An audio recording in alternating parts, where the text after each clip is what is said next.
Okay, we are getting into the draft here already. Looks like the teams are drafting really quickly too. They just opened it. I think this is the first time I've ever seen two teams all here on time. They are speed running this match. Icathia taking away some Yordles and Galio, and Camavor taking away a lot of top laners. So I think Camavor here trying to go after the top laner for Icathia, but this is one of the games that looks like Sevelin. Or no. Actually, Sevelin is on Camavor, so Icathia actually looking to take away the Volibear first here, which is probably a pretty good idea, to be honest. Camavor locking Alawi really early. Yeah, it's a little bit scary to lock Alawi this early, to be honest. I think that is one of those champions that can be counterpicked, reasonably hard. Can be a little bit scary. See if they're able to actually execute on this early pick and if it will get counterpicked.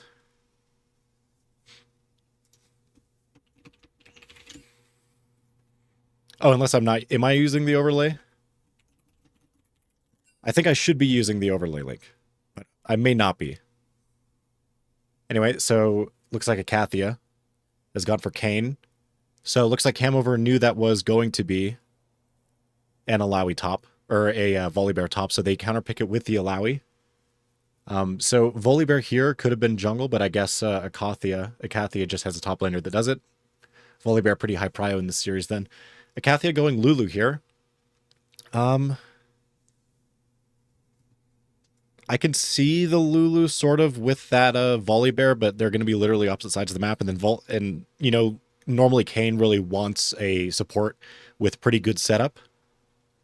So I'm not entirely sure what the Lulu is for, but the Lulu also could be looking to set up an ADC for later, or just kind of high prio. And then that looks like it will be Olaf for Sevelin, which is a pick that has been banned out for a little bit. Okay, this is the actual overlay.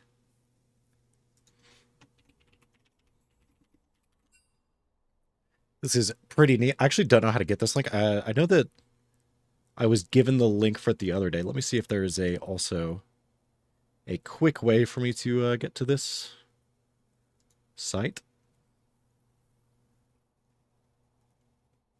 Oh, I see. Okay, there's two links. One is spectator and one is overlay. And I think the spectator one is probably player and overlay is one is for stream. Okay. I think I understand. Camavor taking away Vayne and Vladimir. I think the Vayne makes sense. You have that Olaf and Alawi. They can both struggle against that Vayne. And it's one of the few ADCs who, when you're playing that Olaf, you really can't go after a Vayne. It's one of the ADCs that can outrun you and can be incredibly hard to just hit in general. And Icathia taking away Silas and Lux. I think, not sure. I would imagine those are just pick rate bans. I don't think they are very stylistic for either team at this point. I think Silas also doesn't have like amazing ults to steal. They're like okay for him, but I don't think it's strong enough to make him an obvious pick here. On 4, see what Camavor decides to go. Leona, so Camavor going a really heavy engage comp here. They have the setup for that Olaf in the early game if he wants to be active early on. But of course, he is a fast clear. Gonna let Alawi sit in the side lane while you have a pretty heavy engaged core here that also can play neutral pretty well. With that Caitlyn, the disadvantage sort of this comp right now, though, is they are a little bit low damage as far as, team fight damage-wise. And then Icathia answers that with that Sivir, which is absolutely one of those picks that will do so much damage in team fight. I do not think that is going to be a real Azir. I don't think that is real. Let's see if it's locked in. It would make their damage or their comp really high damage, but yeah, it's not Azir. I think Azir is super hard to execute, and you really don't have a lot of frontline. Although again, with Nefiri, that is another pick that really wants setup that you're playing with. Both Nefiri and Kane wanting to have engage support like Nautilus or something, or Leo, but they have gone with the Lulu. And Lulu Sivir in lane is pretty good, but the problem is that, with that Lulu and Sivir, you don't have, the tools to set Nefiri and Kane up, and then Volibear not only doesn't have great setup anyway, but he's also on the other side of the map. Unless we're going to see a Bausi and Kane top, but I kind of doubt it. and then Camavor locking Viego last. So this does lock them into full AD, but they're only playing into one person that can really stack armor inside of that Volibear, right? So, you can kind of see that maybe being an issue, but hopefully Camavor can, look for solutions with that. They don't really have anyone that can even build a hybrid really. Like Olaf, I guess, kind of can, but not really traditional for him. And then the Viego also wants setup, which he does have from that Leona, but the problem is that I think so the Viego mid is a pick that's not super easy to execute. It actually loses a lot of matchups. But I suppose the good part of it is he's playing Viego into another melee, into that Nefiri, which is actually should be theoretically a good matchup. Let me get in there. Let's go to this overlay now. Believe, yep, okay, the sides are correct. With Icathia on the left. Believe the pictures will also be right, so this is the weird in-game one. I'll be funneling. So thinking about how these comps will interact in a team fight, I think that we're going to be looking at Icathia looking for a lot of 5v5s, most likely. They have reasonable frontline, but more so they have a lot of damage coming out of the Sivir. They are not strictly full AD. They do have that Volibear in the top lane, but they are still pretty heavy AD-wise. Lulu not going to be able to provide too much to the team for that. And they are playing against a team that can stack a lot of armor. So Icathia may struggle a little bit in that regard, but I think as far as team fights go, they will always be able to match Camavor in damage at least. You have the Sivir, which is great in team fights. You have Nefiri. It's just the problem of will they be able to get that damage down, right? Because, Sivir wants a pretty heavy front line. The Nefiri wants setup. And they have Lulu, who will, make the Sivir do more damage in the late game, will scale pretty well. But it will make it more difficult for Nefiri and Kayn to get their damage down. So I'd imagine we're also going to see a red Kayn here because, blue Kayn as the traditional Kayn player, the worldwide known Kayn player known as Sarah says, but blue Kayn likes to play slow. In this comp, can't really play slow. You have Nefiri and Volibear, who don't have great neutrals. You can kind of try to play slow, but they're playing against a comp which is so good at closing distances that it's really not a good idea, most likely, to try to play neutrals in a safe way. These teams are really fast, by the way, to drafting. They're already most of the way through the drafts here. They are, I think, by far the fastest teams that I've ever seen, because normally at 10 past the start, this is when you're starting the actual draft, and you're definitely not ending it. So this is really quick. We still will have about a 4-minute spectator delay. I think Camavor probably has the advantage. If I'm looking at the two comps, I think their comp is pretty easy to execute aside from mid lane. You have that Alawi in the top lane, who is pretty reasonably easy to execute. The problem is that it's against Volibear. But I think as the game goes on, that Alawi is really going to like playing into so many melee champions. Also in the jungle, you have Olaf, who can full clear. He doesn't need to worry about, getting form, anything like that. He's a very fast clearer, and he can play around the Leona, which is going to be really good for him. Mid lane also has a little bit of setup, but, it's a Nefiri, it's a Viego. Pretty unlikely that either of them are going to die unless the jungle gank is really high quality. So, but I think that the hardest thing for Camavor to do is to make that mid lane go well. Viego is a pretty difficult laner to execute well, and definitely not stable. He's probably one of the least stable laners overall. So I'm a little bit interested that we have Viego. We have seen Viego actually a reasonable amount recently as well. He had a few changes recently, which pushes him a little bit more back to laning, but likely still not going to be the best laner in the world.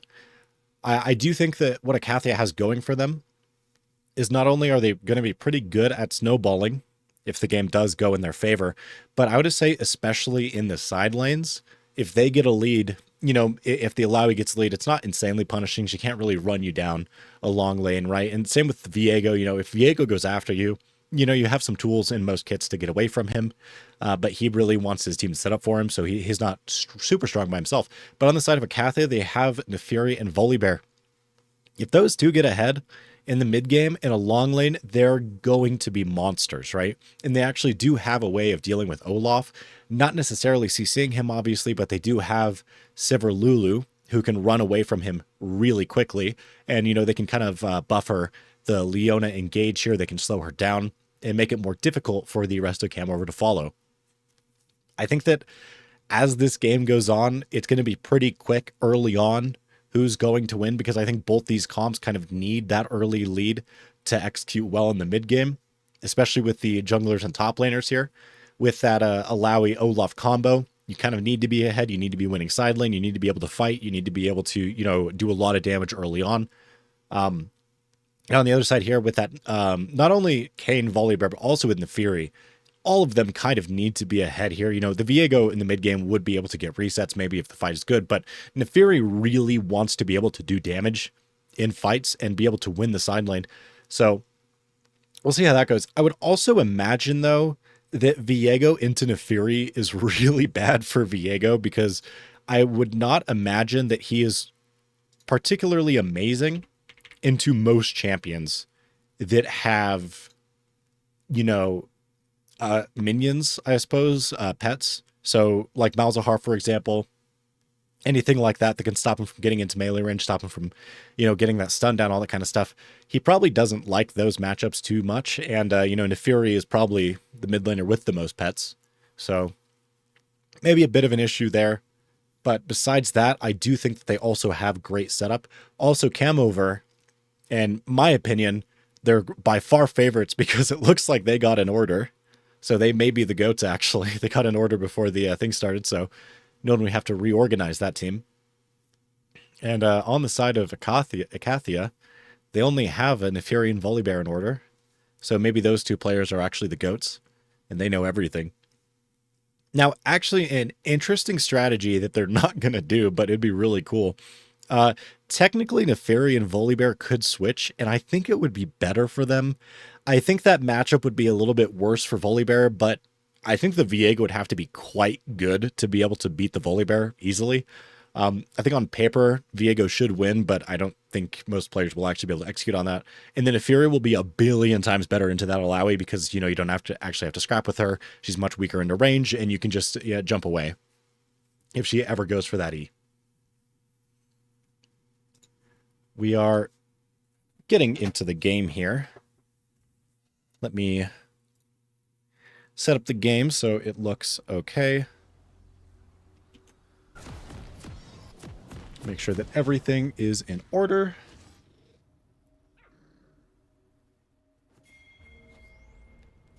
Wait, did my software do it automatically?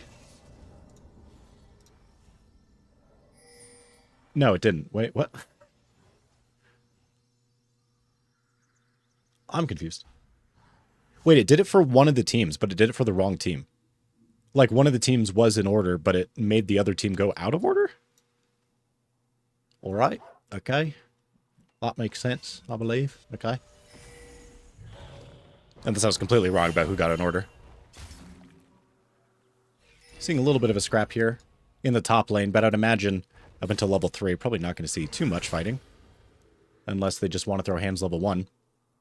I think the early pick from Volibear makes a lot of sense, though. You know, on the side of Icathia, you take away Sevelin's pick. You don't have to ban for the rest of the tournament. Sevelin here early, though. Looking for maybe an early kill on Volibear, who probably has to flash. Oh, and will flash. The last axe from Sevelin barely missing. And that'll be flashed down early, and we'll be late to lane as well, which is going to be super hard in this top lane matchup, actually, because, again, whoever has the lead early is probably going to be quite strong. Oh, he actually uses teleport. Now, maybe actually a good idea. Abusing a lack of teleport can be a little bit difficult, but if Wait For It goes for an early trade here and is able to get a, you know, an early, even health, they can even be down. As long as Wait For It is trading, they can always teleport back, and Sua will be stuck in lane, and will just be at a permanent health disadvantage, and doesn't have either sum. Also, Gank's top will be much more effective now into Sua, obviously without flash, but also without teleport, as if you get chunked out during a gank, you're going to end up missing waves being down. Yeah, this is about how I imagine mid lane to go. Already, Jaboy taking pretty heavy trades from that Neferi. I think Neferi going to have by far the better matchup here. Looks like Sua actually getting a pretty big health advantage already in the top lane here. Wait for it. Went tier early. Is that what you do? There's no way that's what you do. Combo doing a lot of damage to Jaboy here already. Although extending the fight maybe a little bit longer than you want to against an early Viego. And actually, Jaboy able to turn the tides there on Combo. Combo getting the advantage on the first part of that trade. But as the trade goes on, you know, that is a Conquer versus Electrocute and a no cooldown Neferi versus Viego who loves auto-attacking. Fighting the bot lane probably won't result in anything. On the side of Icathia, their bot lane is really passive. You know, can play pretty far back. And on the side of Camavor, they kind of want to go in, but the wave is too far on their side. And, you know, their extended fights aren't even amazing. This Caitlyn actually does not have, you know, press the attack or anything like that. She doesn't have lethal tempo. Jaboy getting his second kill, actually. Sua got chased really far out of lane. Or was trying to proxy, maybe? Actually didn't see. And again, Camavor trying to engage on bot. Katie having to flash away. And Cody, who is the Sivir here, will have to try to survive a little bit longer. Luckily, though, on the side of Camavor, they are pushing bot maybe a little bit too hard, so they're unable to extend the lane. And Cody, for the meantime, at least, able to keep farming. Now, clearing out Vision. Sevelin is down here. But probably won't be... Oh, although able to find an engage here. Buffalo finding a great stun and forcing flash out of Manny, but he doesn't really need it this early. Combo heading down. But this fight is probably over unless they can... I guess they get the flash, but I don't think he really needed to, because that is just a pretty early level knock-up. Unless you're flashing so you don't have to recall here, which would be, I guess, understandable. You know, you're not really looking to flash, or you don't need it to survive against Sivir Lulu, so maybe that's the idea. Manny, so if you've watched these games from Camavor, you know that this is what Sevelin is really good at, just not interrupting clears, playing standard, able to get a lot of CS, and Sua's going to go down here, and now that Sevelin didn't interrupt the back, he might miss his Raptors, but his tempo is going to be so much higher than Manny, because Manny still hasn't recalled. So even if Sevelin loses these Raptors, he's still going to be on that bot side. Oh my god, a huge trade again in the mid lane. I think Combo keeps extending the trades just a little bit too long. It's costing him a lot of health early in the game here. And although both mid laners quite low... Oh, and Combo finds a great Q2, able to take down Jaboy. And a huge swing now in the mid lane, actually, as Combo was pretty far down. Was 2 kills down and some CS, but now... Jaboy going to miss a lot of CS here. Missed a little bit of CS before that as well. And because of that death, Combo not only stabilizes mid, but honestly takes away one of the big winning points on the side of Camavor there. In the top lane. Both still pretty even. Sua going down twice, but wait for it. Didn't get either of those kills. And wait for it. A little bit down in CS, actually. I think from that early health advantage as well. And Sua looking to get a second plate here. We'll find it. Wait for it. Kind of forced to walk through to get to the wave. Sua just going to pick up the next one as well.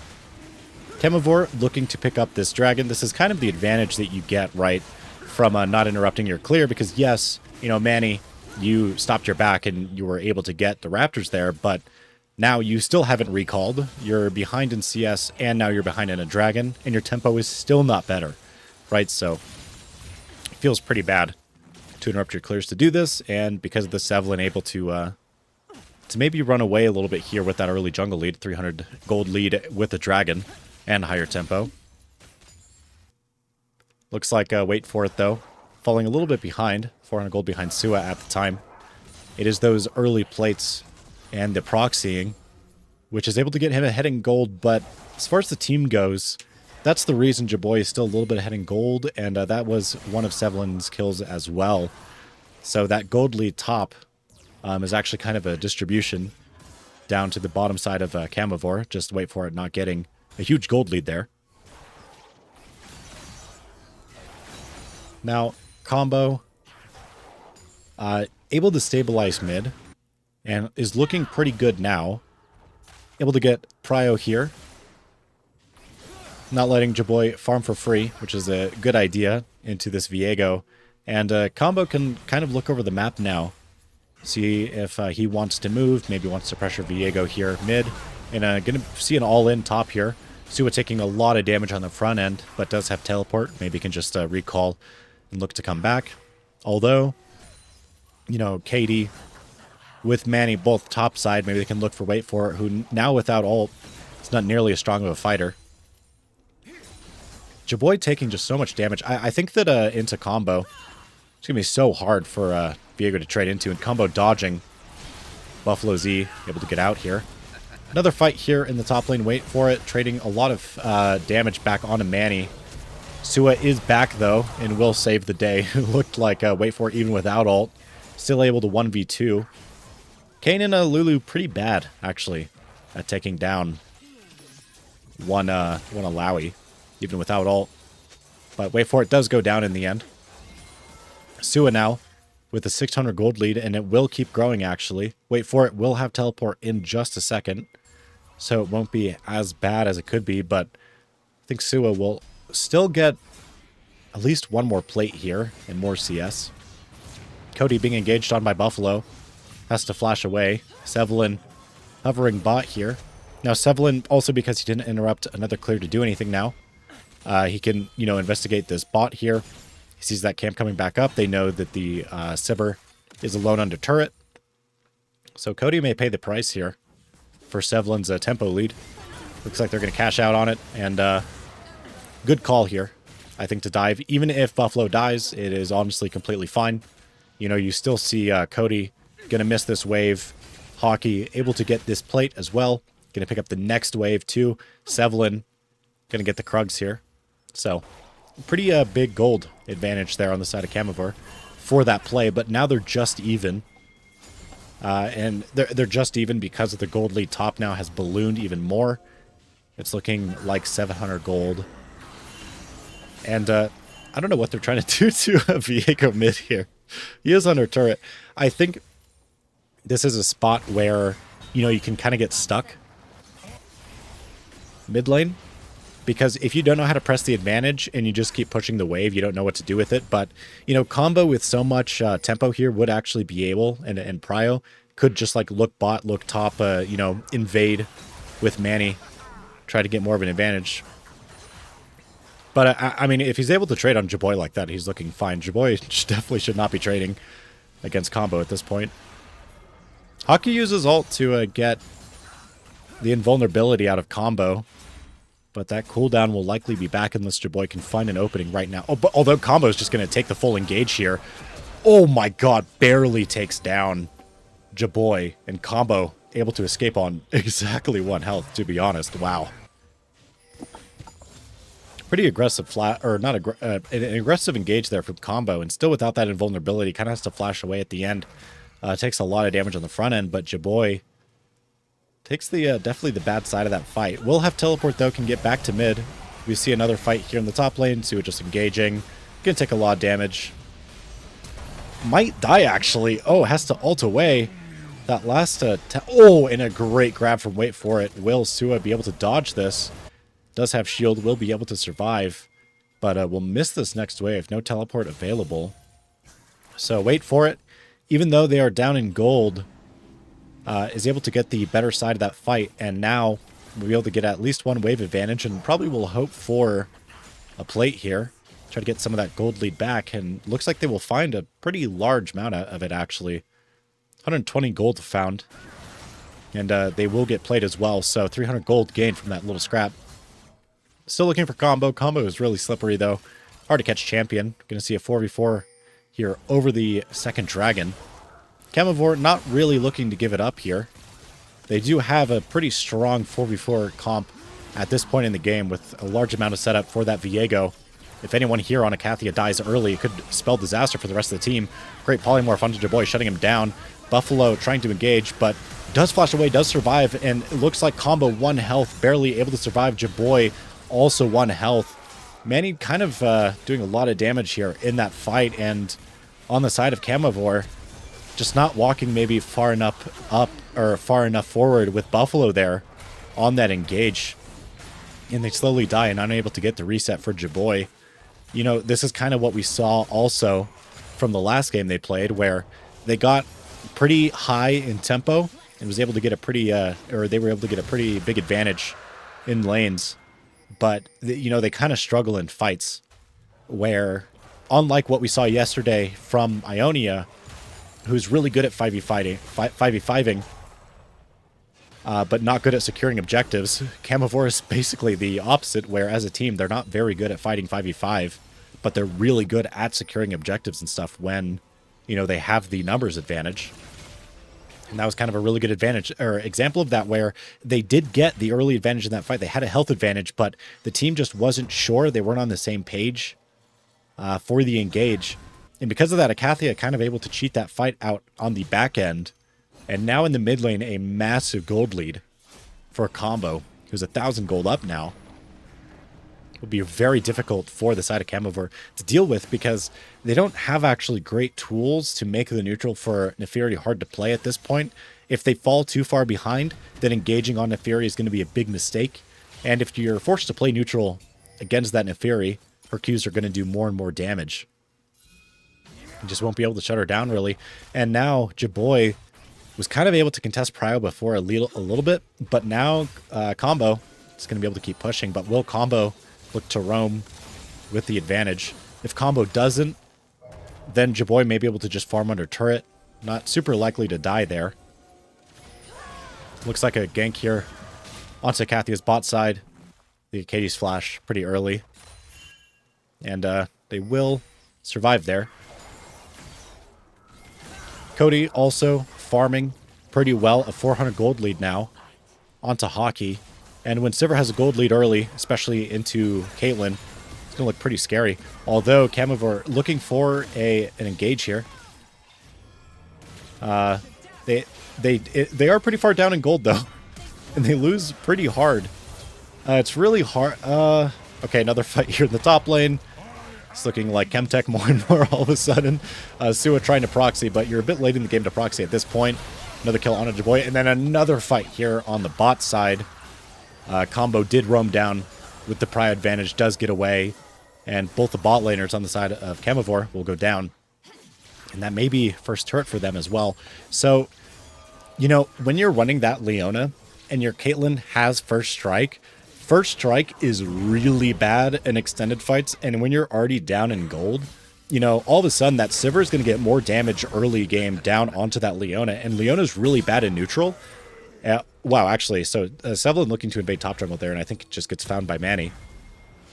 Which will be, I think, pretty honestly damning for the game, because now you've lost tempo on all sides. Your bot lane is going to be super far behind, although Sua kind of caught out here by Buffalo. Teleports down, but teleports in front of both bot laners.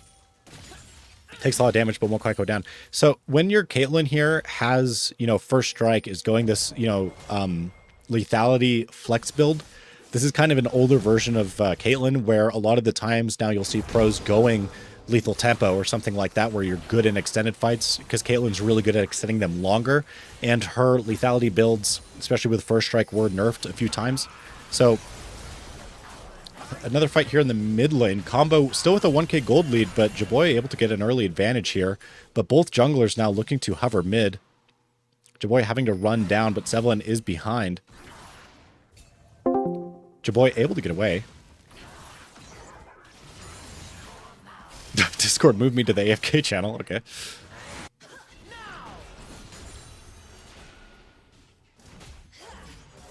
Now, it looks like there is a lane swap coming out of Camavor, which is why Sua was down there. Oh, Combo actually getting dove by Jaboy, which will feel great, because now all of a sudden that 1k gold lead completely vanished, honestly, in mid lane. And Jaboy really happy. He's going to go back to base here. And will be able to spend a lot of gold, although now Icathia able to get that top turret. They trade it for the mid turret, so I think Camavor really actually happy with those recent trades. They are behind, so, you know, they shouldn't even be looking to get anything on the map, but they're able to find a decent amount, actually. Sua trying to do anything mid. Sua has been really struggling here on the map recently. And I don't think that's going to, change. Volibear kind of struggles here on weak side. He's able to survive, but unless that wave is in a good spot, it won't be great. And honestly, the side of Camavor, their bot lane wasn't able to farm at all. So you may find some problems. Manny is going after Hockey straight mid. Buffalo here to try to peel, but 4 members of Icathia are mid. Hockey able to flash away, actually survives barely. And Buffalo trying to get away as well.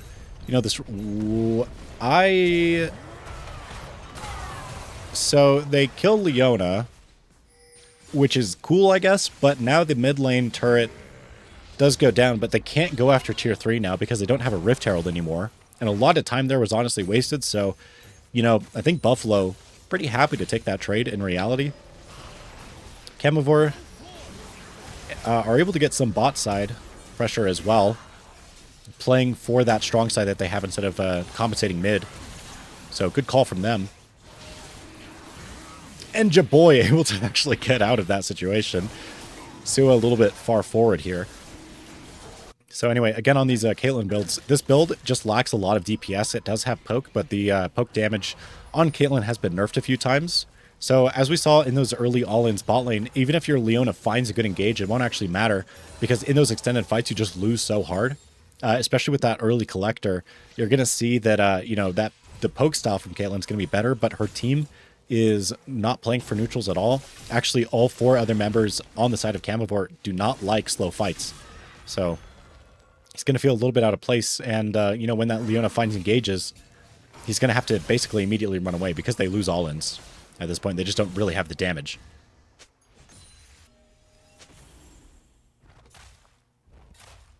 See what Camavor is going to try to do. Getting your bot lane in this game is going to be pretty important, but Sevelin playing around Jaboy here, which is probably a really good idea. Jaboy getting actually a gold advantage over Combo after being 1k down earlier in the game. I think those two connected are definitely the best chance that Camavor has to taking the game.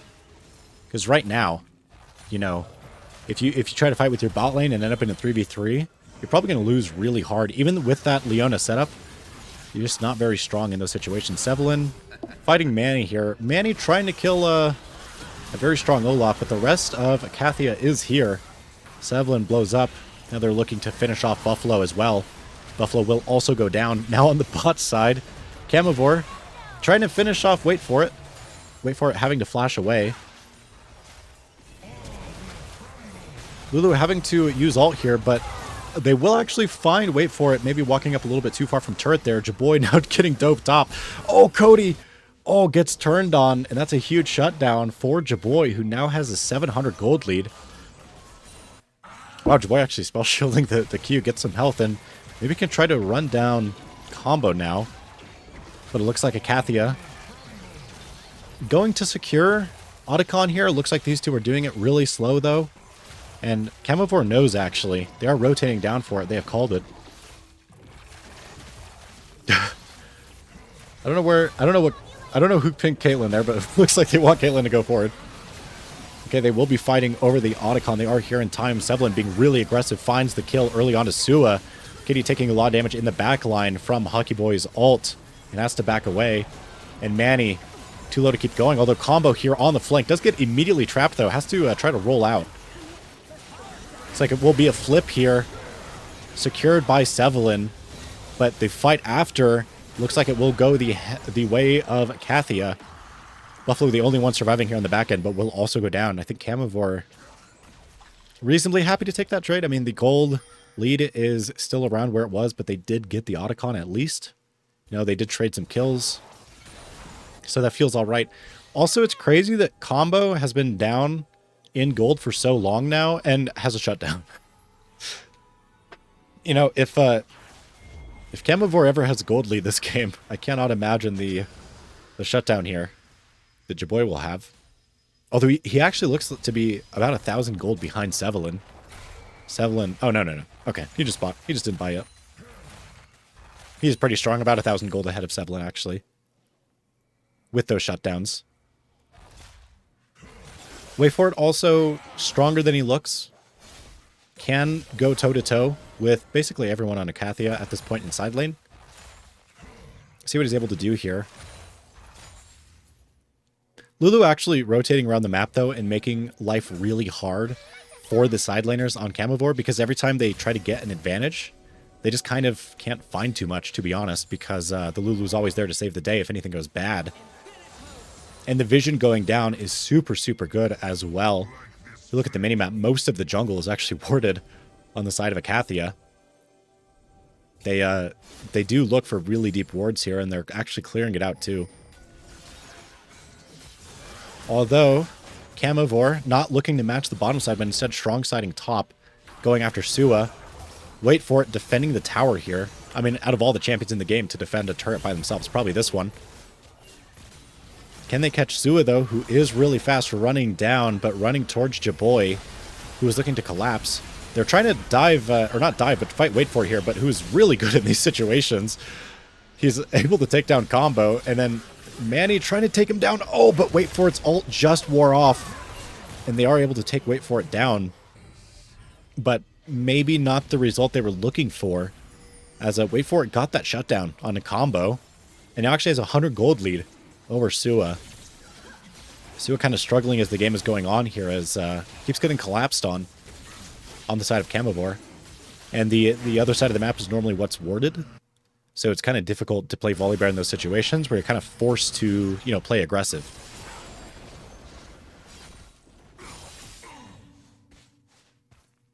So now, Camavor has kind of clawed their way back from the big deficit earlier. But now you just have to find ways to get your bot lane in the game, I think.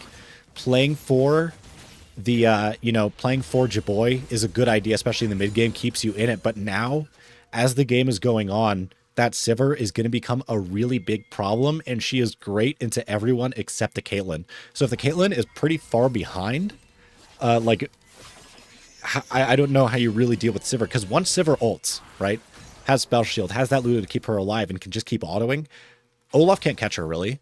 She will just be too fast. Alawi obviously can't catch her, and Vio can try to get a reset, but she has to be low first. So Buffalo has to find a good engage, but there's almost no good engage angles on her. Even if he finds a lot of CC, I don't know if they have the immediate damage going down to even kill her. So Caitlyn really the only one to punish the range there. Sua trying to kill Wait for It here on the side lane, but Wait for It is rather strong. Pops ult, though.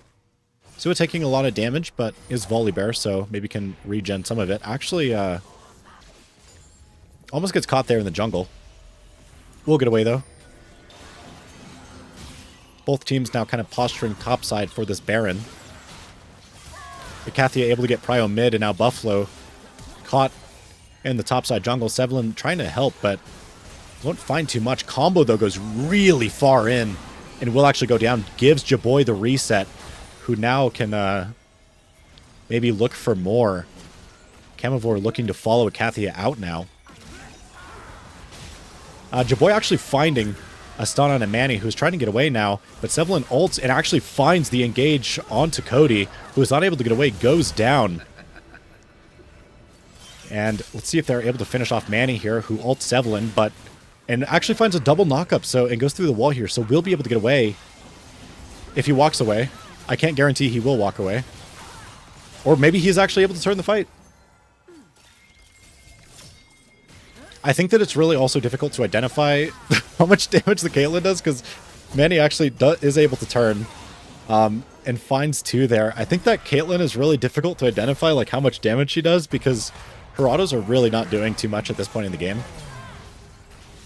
Buffalo trying to save Sevlin here. Oh, and Sevlin does go down. Unable to get the lifesteal here at the end. That will likely be Baron on the side of Icathia, even after that successful initial fight. Maybe they moved a little bit too far bot there, or maybe they didn't move as a team towards the Kayn. But honestly, I think more so, you would expect honestly the Kayn to die there. Lulu no ult, Kayn no ult. Kayn, all of his abilities were down initially as well. They really just don't have the DPS though to take him down. So that will be Baron for Icathia. And their gold lead is around 5k now. They are on 3 dragons, so soul point coming up in a minute 30. If they try to overextend with this Baron, Camavor might feel pretty good about it. If they're able to get a fight here, maybe they can stop that soul point from going down and can look to secure it. Or if Icathia looks to wait for the dragon, then maybe they end up wasting a lot of the Baron. Let's see what they decide to do here. It's kind of a tricky situation, honestly, where you have 2 good options. But it can still go either way, to be honest. Game is not secure yet. Again, the vision on Icathia is so good. Katie being so aggressive with these wards. Able to get a lot of the map down here. So they know exactly where Sevelin is almost at all times. And, oh, in a fight here actually in the top lane. Sua looking to take down Wait For It, but Wait For It immediately pops ult again. Sua taking a lot of damage again. Probably won't be able to fight. Has to run away. I think I've seen this one maybe 8 times this game. It's been a bit of a scrap there. Buffalo and Hockey able to get a mid-prio here will move down, trying to take away the space from Icathia. And actually, Icathia really not able to do too much with this Baron. Still ticking. Wait for it, defending against Combo. Combo trying to kill him. Will find a lot of damage and will take him down. Oh, and I think Buffalo looked for an engage here on the bot side. So now Camavor looking at Soul Point with Soul coming up in 3 seconds. Only 3 members alive. Sua fighting an engage on Jaboy here in the bot lane as well. Manny coming to clean up the kill. Jaboy unable to survive here. Does go down. And now Sevelin and Hockey, the only 2 members trying to defend against the Soul. Combo still top. Doesn't have teleport, so it is 2v4. It's now 1v4. Hockey does go down. Sevelin giving the Soul Point, probably a good idea. But now I think this is when you see that the game has really ballooned in terms of advantages. Look at the gold graph here. See, the game wasn't too bad up until around now, where the gold lead has ballooned to 8,000 gold. And honestly, normally with the support gold difference, it wouldn't matter that much. But with Lulu specifically, a great champion with a lot of gold. Really able to give that Sivir a lot more punch and survivability. And as these fights go on, Icathia's comp actually scales really well.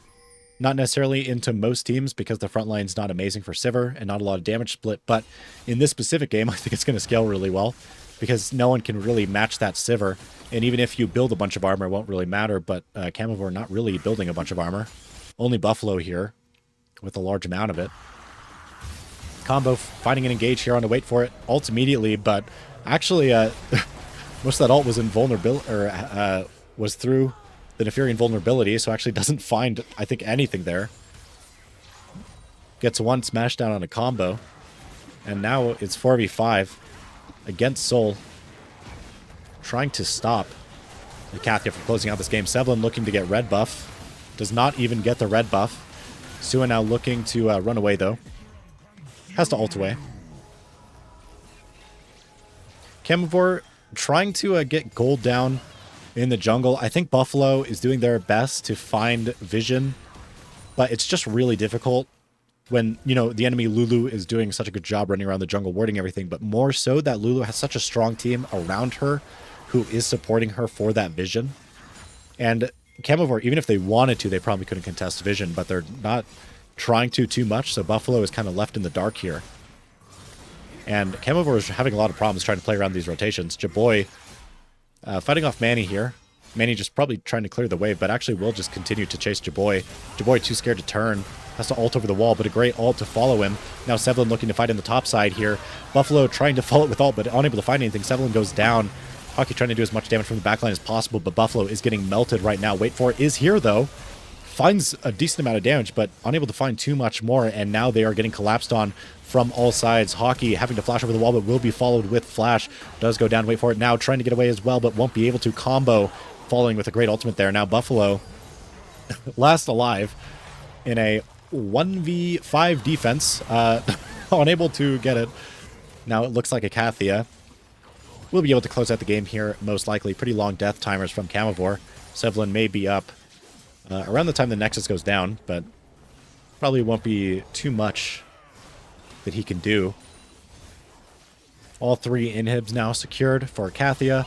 Onto the Nexus turret. Sevlin now. 1v5 Nexus defense again. Won't result in anything. Icathia closing out the first game here in the series. Taking away the volley bear from Sevlin as well. And they are feeling pretty good about that game.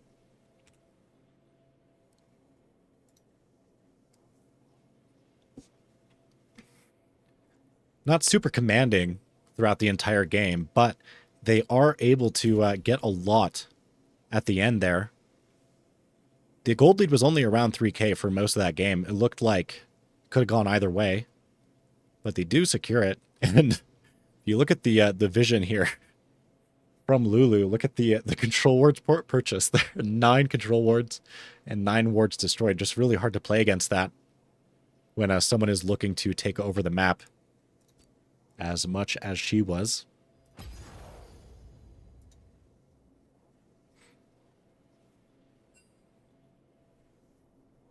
Back into the lobby here. Not sure if the teams are quite ready yet.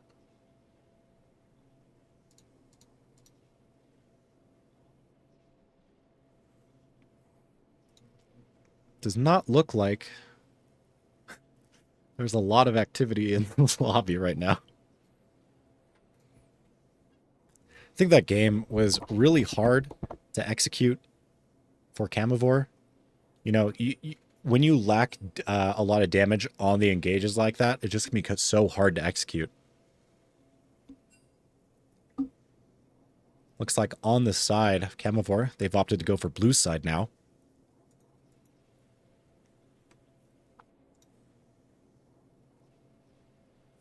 I think the website should automatically update, theoretically. We also make sure the sides are correctly flipped.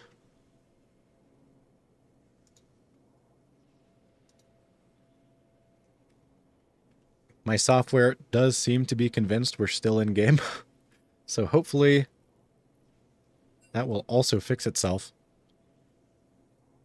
I think Camavor needs to, here anyway, they need to find that coordination in fights. I think a lot of the fights that they find are theoretically good for them.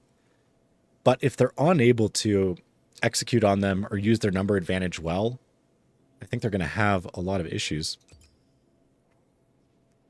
Now, especially in that fight early on, you know, when you're playing Leona Olaf, you really need to hard engage together and have a strong all-in as a team. And if you're unable to find a good engage, the game just becomes really, really hard. And although they didn't have a setup, you know, for that Kayn into Fury, they ended up not needing it because of the gold lead they had was just so commanding. It didn't look insanely important. And this is a kind of an ongoing problem here for Camavor in terms of 5v5 gameplay. I think it's just that tempo that's been biting them pretty hard, makes it difficult for them to be on the same page. And Icathia in those 5v5s looking really good, able to play tempo really well. It looks like they're all on the same page, backing up together, going forward together, that kind of thing. And also the collapses we saw, I think were really good. When they go for a target, you know, they can look for teleports. They go around good ways and look to get behind people and, you know, pinch them into bad spots. And Camavor really struggling into that as the game went on, especially once Icathia had a big gold lead. It's difficult to play against that, especially against a Kayn and then a Fury, who are really good at chasing down targets.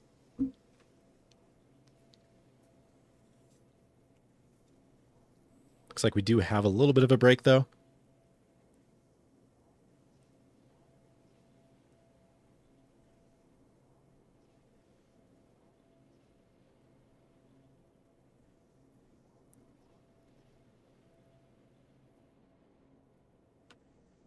Not exactly sure when we're going to get into the draft. I also think one of the reasons, by the way, my voice has been dying when I'm casting, I don't think I'm drinking enough water when I cast.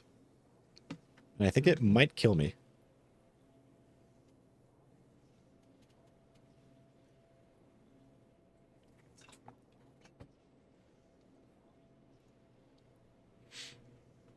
I think we will switch scenes for a little bit here. Until they are ready to lock in here in this next game.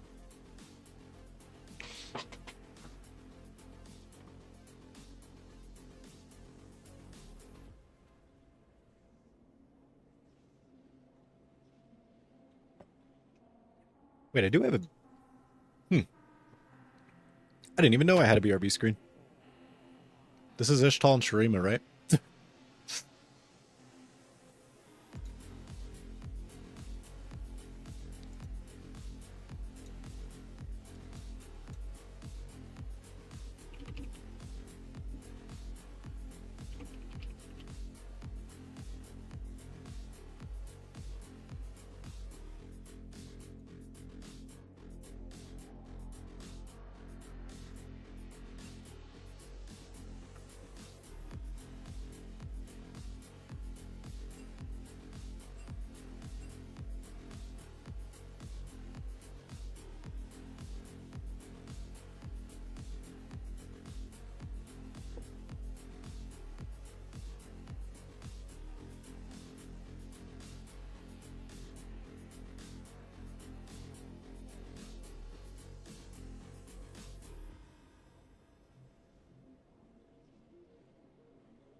We are back into draft now. Also, Aramis, I will ult the enemy team into you one more time for trying to get attention on stream. It's not allowed. Especially when you're playing Jhin. Camavor, they did ban Kayle last time, but now taking away the Lucian and Cho'Gath. Now Icathia. Taking away the Yordles again, but now I think Galio might be the same as well, so bans stay the same for them. I would imagine Camavor is either going to go a really passive comp now or a really aggressive one. Looks like they may opt to go aggressive. So in that last game there, you may see a bit of a problem as their gameplay went on, you know. They were unable to, you know, play those fights together. They kind of lost a big lead. Not a big lead, but leads because of that. And, you know, their laning also wasn't on point a lot of the time and sometimes over chasing. And something that you can do to kind of correct some of those mistakes is either play a comp that's really aggressive or really passive. So you know you never need to chase, or if there's a fight, you always chase. They do lock Zeri early too, which is a pretty aggressive ADC. Can play with some, you know, tank supports, but kind of looks for mainly enchanters. And what this kind of ends up with sometimes is a enchanter ADC combo, and then you have a pretty aggressive map to play around it. Icathia locking in the Vayne and Poppy combo. Poppy looking pretty good into that Zeri, and is also very good against heavy engage comps, one of the best disengaged tanks in the game, and very flexible as well. Can go into 3 roles pretty reliably in top jungle and support. And if you're even feeling spicy, you could put it mid lane as well if the matchup is okay. And Vayne also good in those disengaged situations. Vayne, though, a little bit risky, though, can lose lane sometimes. And Milio locked in pretty early here for Camavor. And I think the Milio-Zeri combo is going to look pretty good for them, to be honest. They do like having the Enchanter with that Zeri.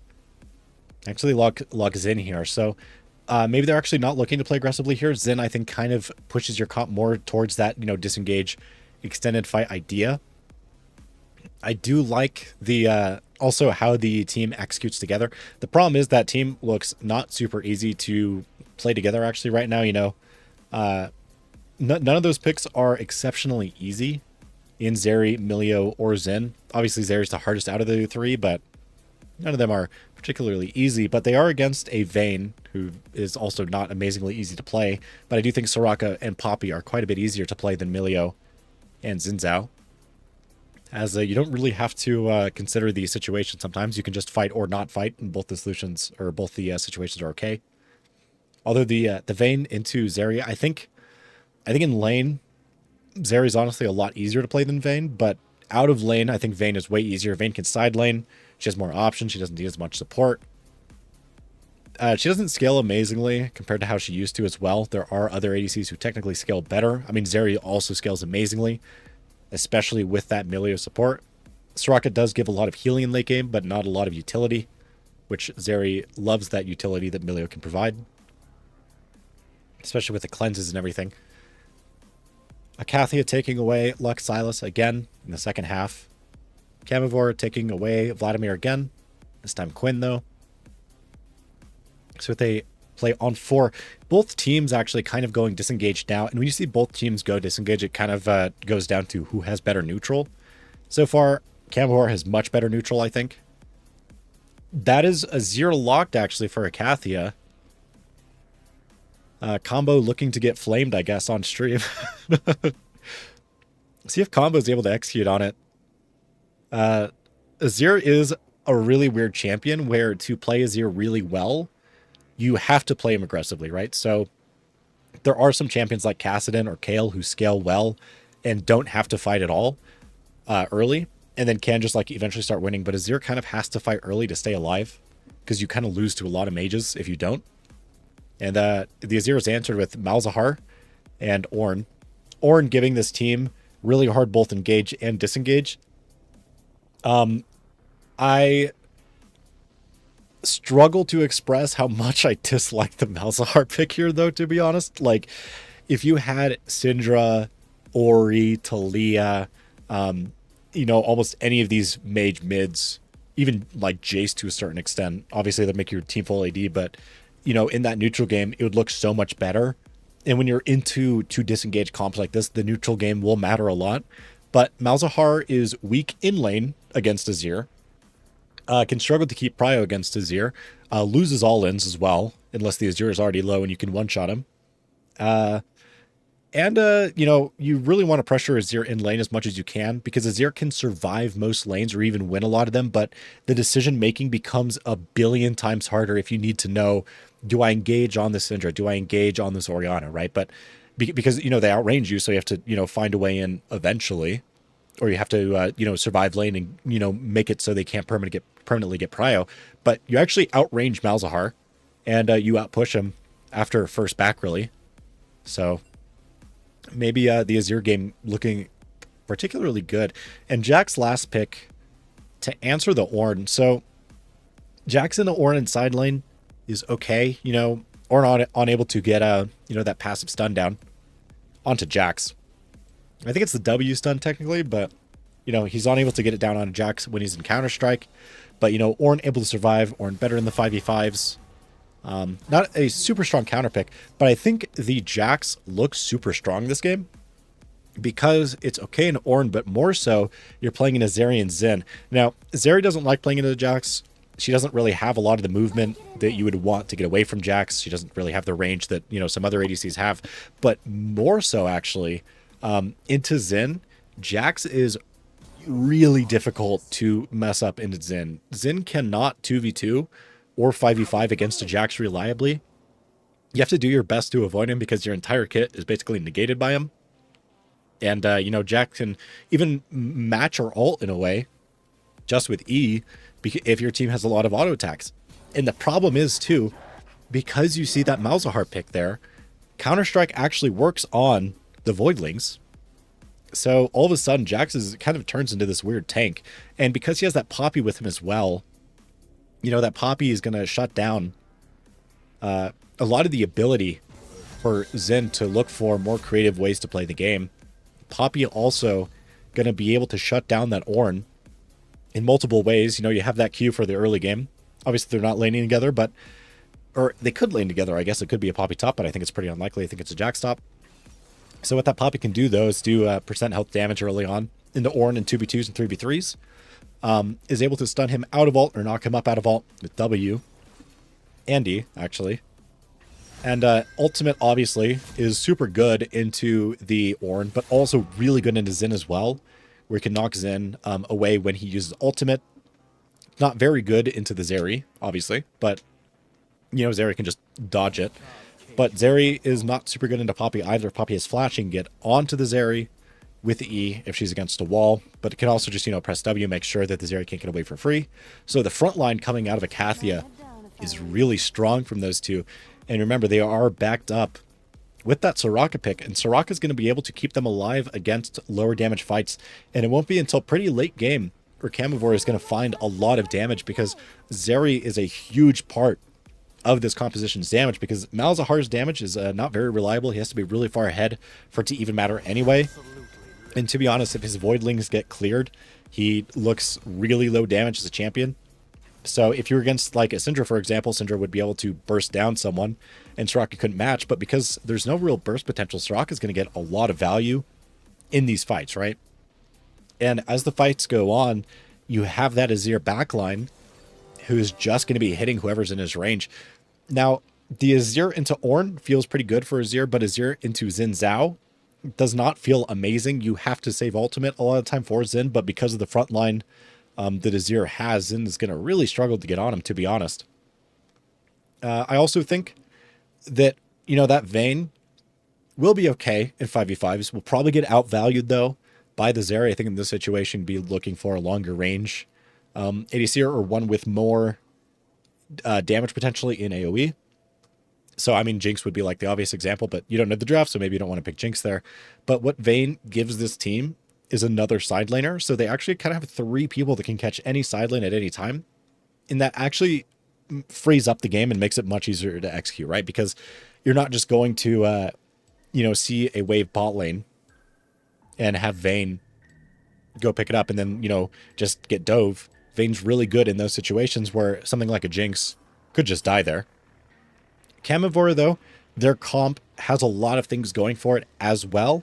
As the game goes on, that Milio is going to give Zeri a lot of scaling. Milio also gives that Xin an enchanter to play with. So their bottom side in that regard is really strong. And if they're able to get ahead, that Zeri is going to make it really difficult for Vayne to try to execute on the rest of the game.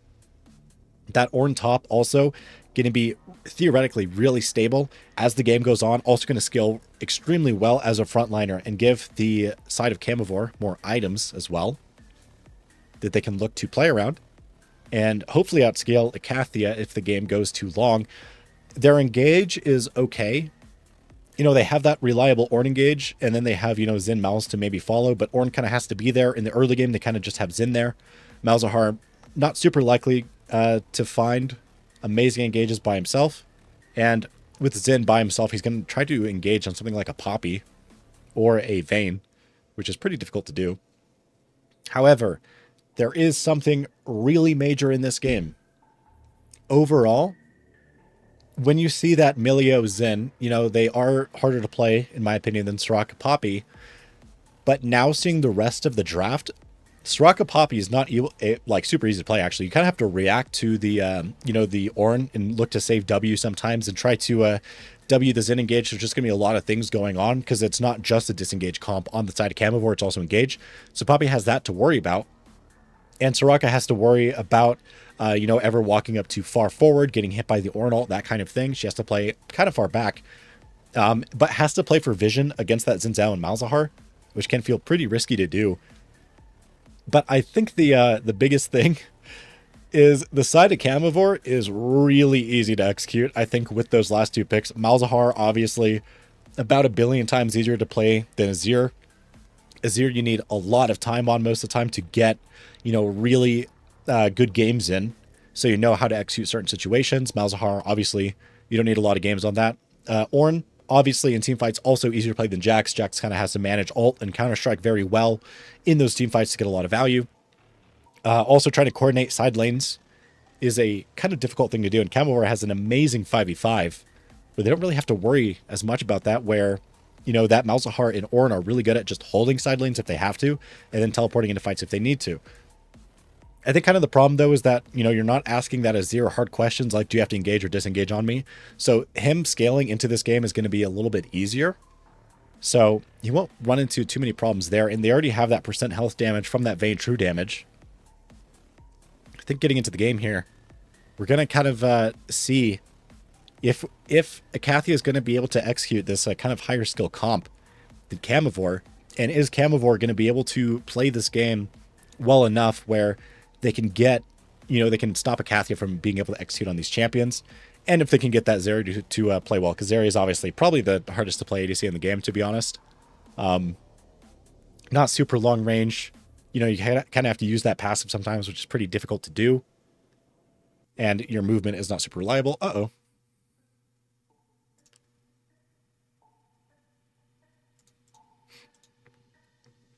Oh dear, my leak may have crashed. Let's hope I can still reconnect. It looks like I may be able to.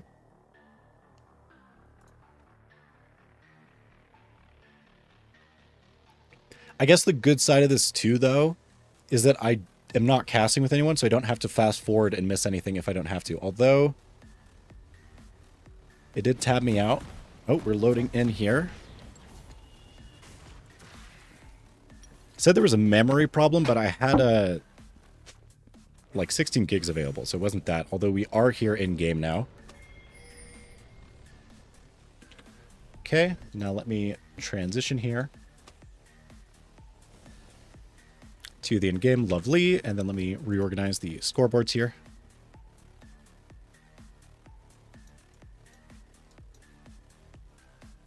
Lovely. Okay. That was a little bit scary.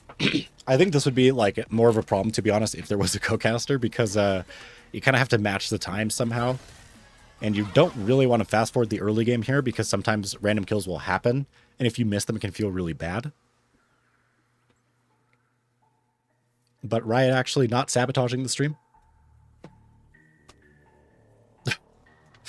Suwa got 1 gold. They're saying something in chat. I would imagine it's about the river gold. I assume no trade is going to happen. This is kind of why, by the way, you want the jungler up there instead, because the jungler can still run around. But if your junglers follow down mid, it's harder to do. What am I looking at again? Oh, chat.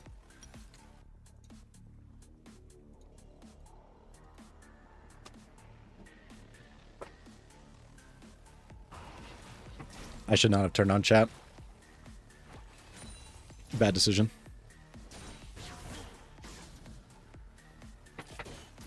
So, Icathia, Camavor getting into this game. In bot lane, it's probably going to be pretty even. Level 1, 2, but I think as the levels go on, Camavor should theoretically get a lead unless they get hit by every Soraka Q, which they got hit by the first one, which is not a good omen. Suwa trading evenly in top lane. Both junglers here pathing down. I think Zin's first clear is technically slower than Poppy's, but I think Poppy has to start Raptors for that. Also, Camavor getting level 2 first spot here. Yeah, this top lane matchup is actually going to be maybe not super easy. If I think Jaboy needs to save QE pretty often, but Suwa doesn't look like he's trading around his E too effectively, so maybe they could go even here in the top lane. In mid lane, though, it looks like Combo was pretty aggressive in that first trade, and if you're forced to walk into people on Azir, it might mean you're actually being too aggressive with him early on. And if Wait For It is able to get good trades, it could be really bad for Combo, because that could actually mean that Wait For It can get prio.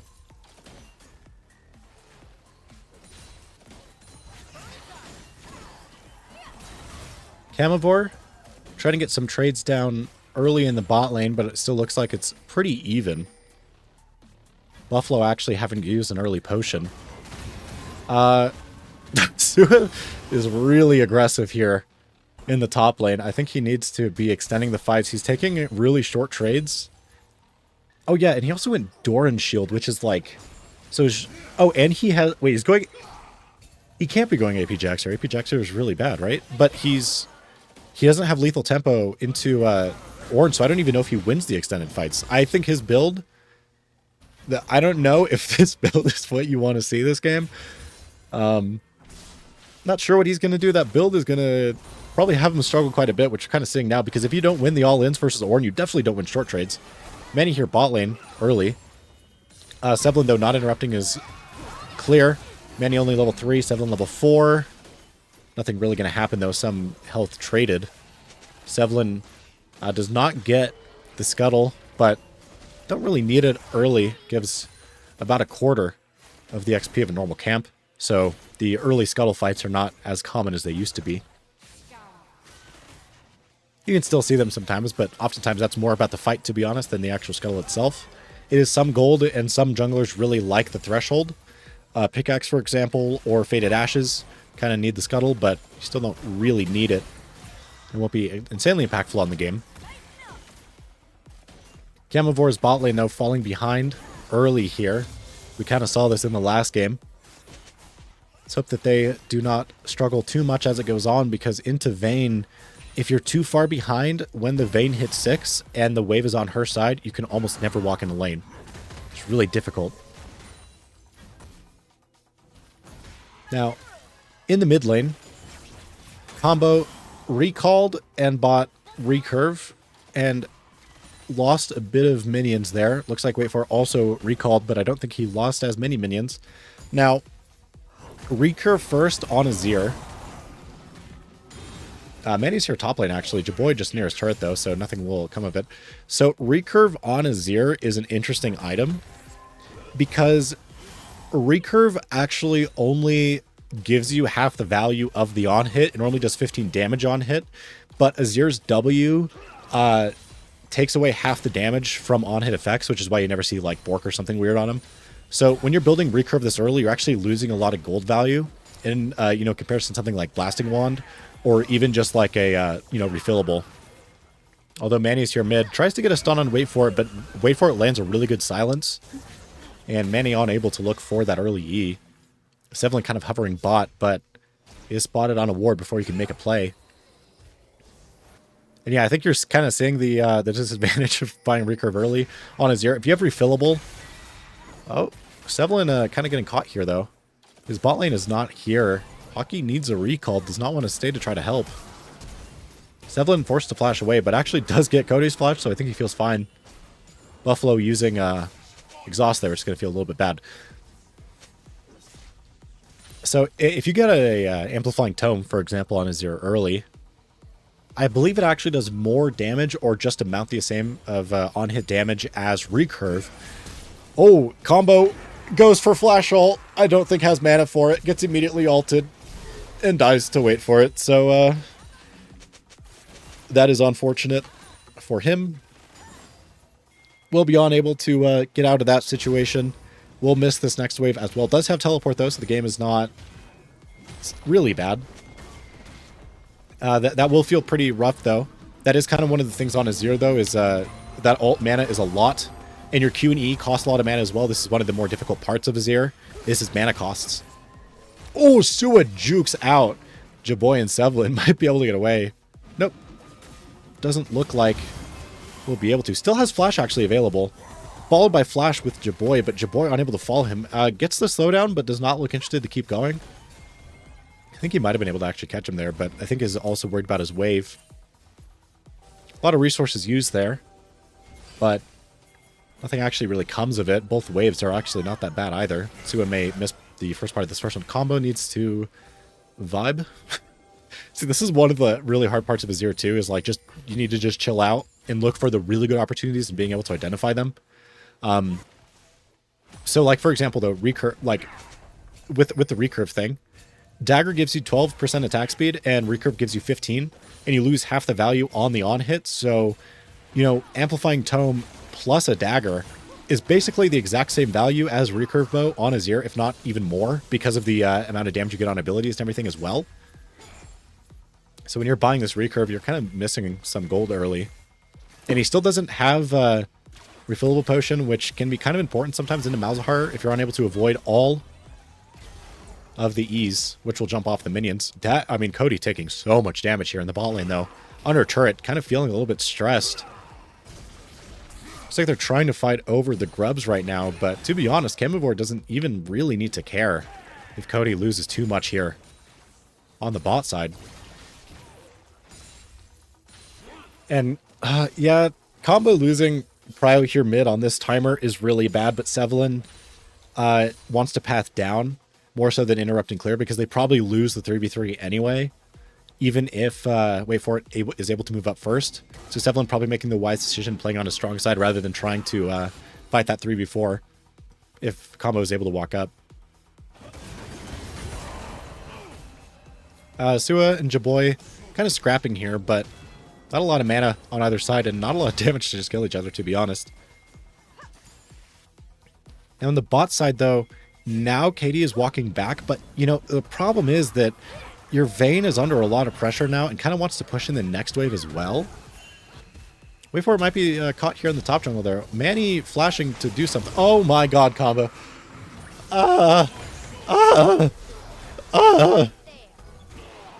Take away my vision. Combo missing the EQ, I think, was the idea here. I think he wanted to EQ into a, like, ult. But gets CC'd down and is actually one shot in the ult, which feels pretty bad to die on that timer because now it's just even. And Manny used Flash to secure that, so it's just a 1-for-1, and Poppy used time and Flash to do that, and Poppy's entire jungle is up. So she's going to lose some time here. And actually has to cover mid lane as well. I don't know why Hockey is mid. Maybe just to like cover after the trade and wait for it. Able to teleport bot, so I think it actually works out pretty well for them. Pretty good macro there. Sua also really low topside here. I think he spotted Sevlin though. Tries to jump over the wall, but Jaboy is here with ultimate. Will need to pop it. Does hit it. Sua will likely go down. Now, Sua dying on this timer, not super impactful. May miss some minions. Used teleport recently, so, you know, maybe Jaboy able to get a plate or something, but overall not super impactful on the game. Sevlin chasing that honestly feels pretty bad because he didn't get an assist or anything on it and was on vision. So now the side of Icathia knows where he is. Yep, and that will be a plate on the top side here. I think the one good side of it for Sevlin, though, is he actually did force Sua to walk that way instead of trying to walk back into the jungle. So Sua unable to get away.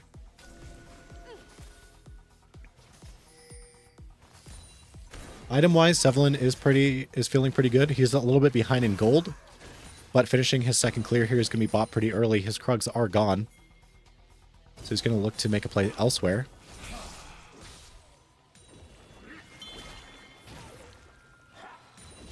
See what's going to happen here on the bot side. It looks like Sevlin's kind of looking for a play down there, but has spotted that Manny's jungle down here is just up. And his bot lane has prio, but it can be pretty risky to just start a camp when the enemy bot lane is walking in because they're technically going to be closer unless your bot lane is already standing on it. Oh, they're going to try to interrupt the bot side of Icathia here, but they know Poppy is heading down because they see the Gromp right there. They're going to try to kill Cody walking the lane, but Cody just flashes away. Is knocked up, though. Oh, and actually gets bursted down really quick. Hockey here on a really good timer. I didn't know he'd walk forward that much. Manny and Katie trying to take down Hockey, but Hockey is just going to be super hard to kill. Combo. Combo. Unable to get that combo, to get the combo again. Almost dies to the Malzahar ult. Lives. But now the three of them are pretty low. Katie trying to keep them all alive. And actually, Combo able to... it loses a lot of minions mid here. This feels pretty bad overall. Manny trying to find an engage actually on Hockey, but Hockey able to get away. Oh, Jaboy might get dove. Sua flashes for the stun and is actually able to find it there. Cody looking for an ult engage here, but not finding too much so far. Wait for it. No ultimate available, though. Has to flash away. Not too much results from that either. So, out of everything now, the teams are still pretty close to even. Icathia actually probably has a little bit of a lead. They do have one more grub, and they do have that first dragon. But Camavor has a gold lead. I think the gold leads mostly, though, are favoring Camavor as well. Even though the Jax is up 600 gold, it is against an Ornn who cares about XP way more and will be effective. He will just be Ornn in teamfights no matter how fed he is. And then in the jungle, Poppy being ahead in gold of Xin Zhao is pretty low impact, all things considered. So you're kind of looking at that mid and bot lane gold advantage. 400 gold and 800 gold respectively. And I think that might make the fights much harder to play because those are the, you know, that is where you want your gold on the damage. And if Malzahar gets far enough ahead of Azir where he can match his damage in fights, he may be looking pretty strong. Although, if wait for it goes double mana item, he's actually going to fall behind of combo and gold value. I don't know what is happening bot lane here. Really odd fight. Manny finds the ult. Oh, but is interrupted by Katie, who actually probably saves Manny. Combo looking for the... Sevlin now chasing down Cody. And Manny dies trying to get back to his turret.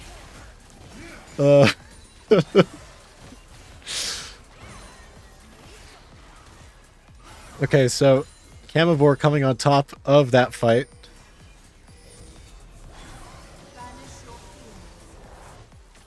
And they will look to secure the dragon here. Although Sua is mid, got the turret top. But, oh my god, I don't think Jaboy realized that Sua's going AP.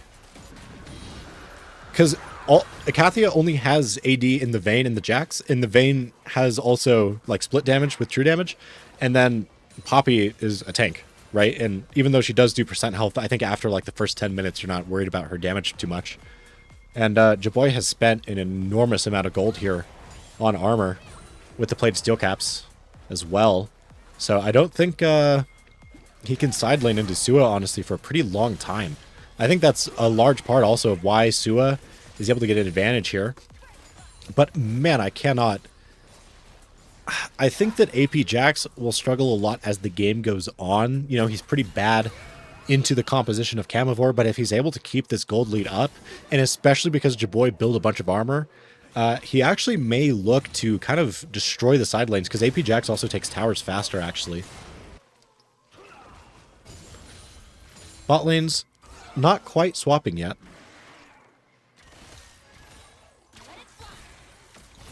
We will look for a fight over the Rift Herald, most likely. Manny trying to follow Hockey Boy out. Combo is there waiting, tries to find a few autos on the side. Will get ulted again. Wait for it. Oh, is able to go down. Has ultimate though. Looking for a shuffle, but he walks forward in trying to catch them into the turret here. But they know what's coming and they're able to path away in time.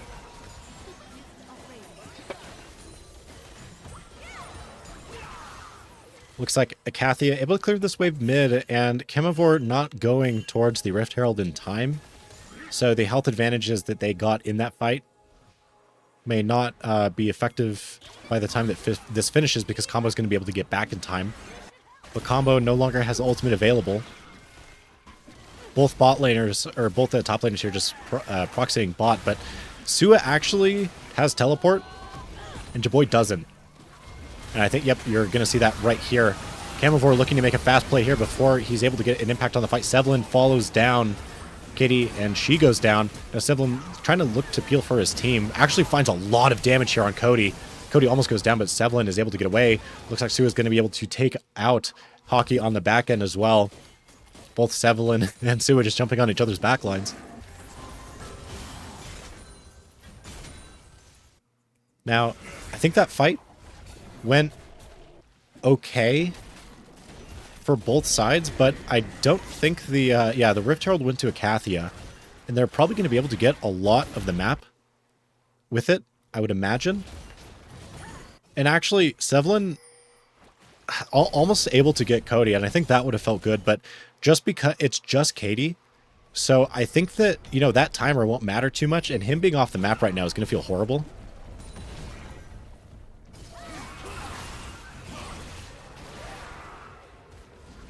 Bit of an engage here.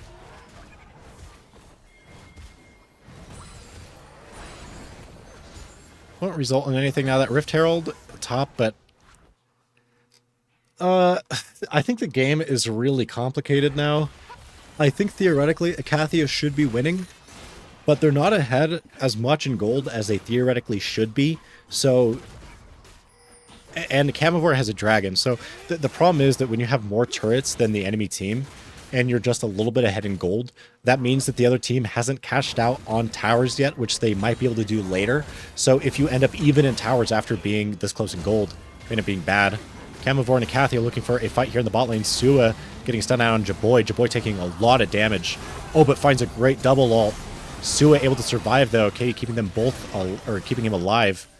And both Sevlin and Jaboy going down. I mean, it isn't Ornn and Xin Zhao trying to fight together. They just don't do a whole lot of damage, to be honest, together. Although Hockey and Buffalo able to secure mid lane in the meantime, but they will lose bot lane, so two go down. Tower for tower. Icathia probably pretty happy with this, because the death timers from Jaboy and Sevlin are going to feel pretty bad. They're both missing CS at this point.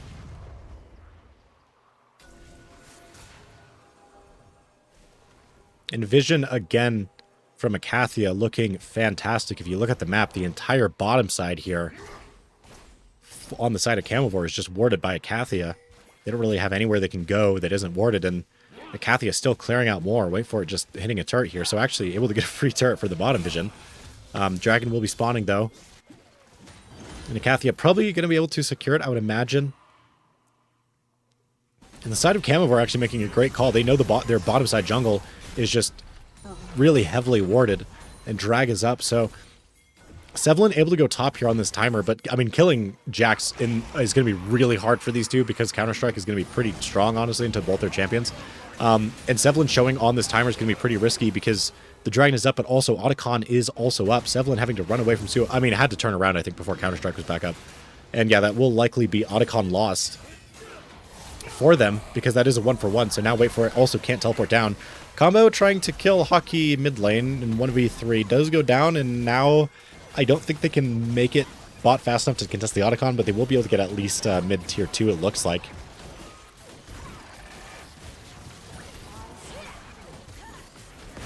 I don't know what they're doing, actually. They're trying to catch Icathia on the way up, but Icathia is just not walking out. They're just recalling. So they end up not getting the tier 2 because they're going for this play. And they might catch Manny. Oh, they definitely will catch Manny after the Emilio knockback there. Manny just going to be CC'd down. Looks like over. Although, it's kind of getting away. Although another knockback again from Buffalo. Is able to take Manny down. Manny looking kind of immortal there for a second. But honestly, pretty low impact kill. All things considered, because they're unable to get that mid tier 2. And actually, wait for it, didn't even get the top tier 1 either. Because they made the play there for Sua, and Sua was able to defend the tower before that. So, Camavor not feeling amazing about it, but they actually do make a lot of gold back. I think a lot of that was just in the waves. And maybe the shutdown onto Sua. So now Camavor are trying to get back into the game. And if we analyze it again, they're only down a dragon and 1 grub, really. So they're down 100 gold, and the gold lead is collapsing rapidly, actually. I don't know. Is it just waves? It feels like that is a crazy amount. Now, Buffalo may be getting caught in the jungle here by Sua, but Sua with an amazing Q again. No Counter-Strike available. Now Hockey is here, able to absolutely shred him. He has that Milio support, although he has Counter-Strike back and is able to kill Hockey. Does go down again, though. I don't think Hockey is as strong in this period as Sua, so maybe you feel okay, but I think losing Hockey feels bad because Hockey is by far the strongest person on your team overall. So I think you want him alive.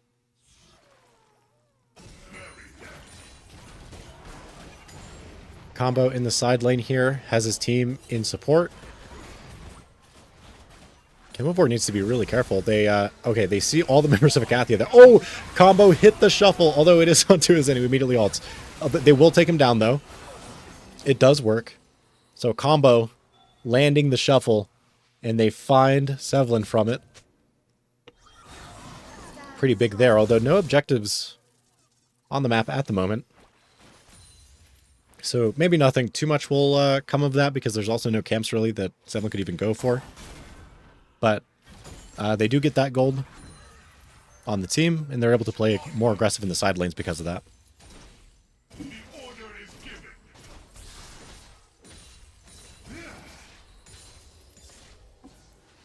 Combo trying to push the side lane here, but is pretty low in mana. Sua overloading the side, though.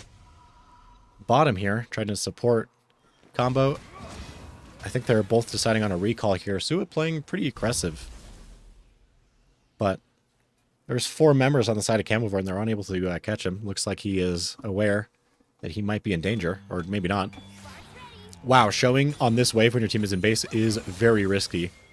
Sua might be able to just turn on Hockey, though, again. He just did this very recently, and Hockey taking an immediate large amount of damage and will go down. They may just trade 1-for-1 again. And yeah, Sua will likely go down here.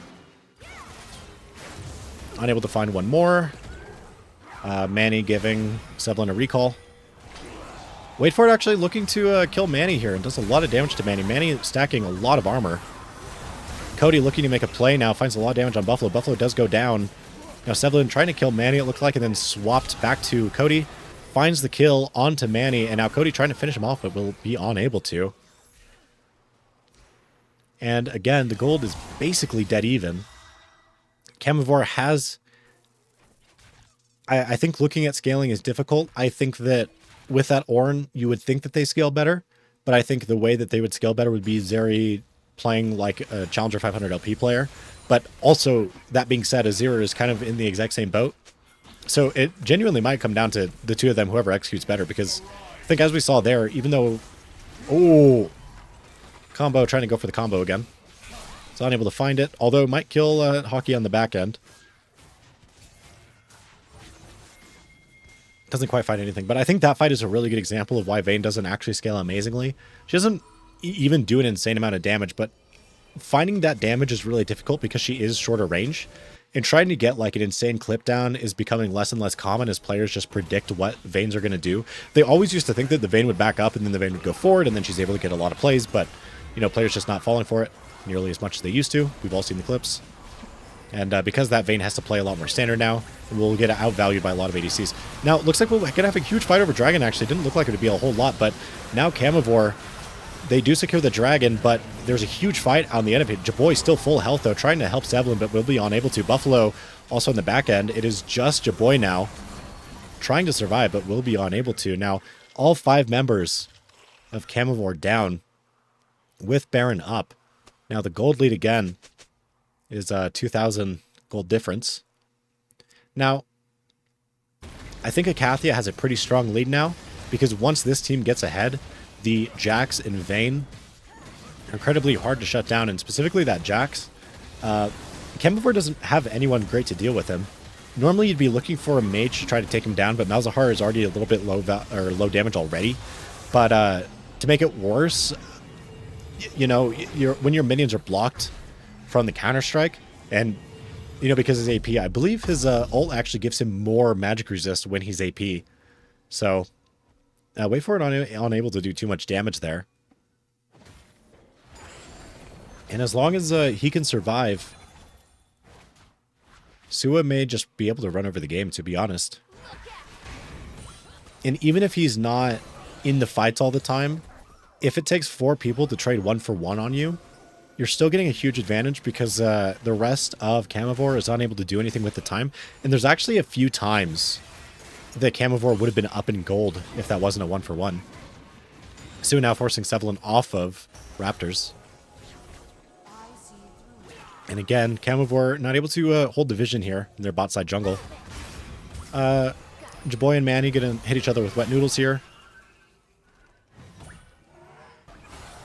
Not too much happening really there. Icathia getting this bot tier 2. Now they're surrounding Camavor in this jungle. They're playing for a lot of vision control. They find a lot, but Sua might be kind of caught out here in the meantime as they clear out that vision. He is able to jump over the wall and get away. Now Icathia trying to push in this next mid wave. Sua having to back. He's a bit low, but he does have teleport. Maybe back soon. Combo does not have teleport. So I think the tempo that Icathia has is going to be a bit slow until Azir is back on the map. And they're going to have to give this mid-wave up. And Sua's playing really aggressively in the top side again when his team is pretty far back. You know, they played far back because the Azir was in base. And he pushes the next wave as well. He is able to get away, though. The top side of the jungle, though, for Icathia is not super well warded like the bot side is. So if they would have collapsed on Sua from the top, it would have been a little bit risky, but Sua able to read the situation really well.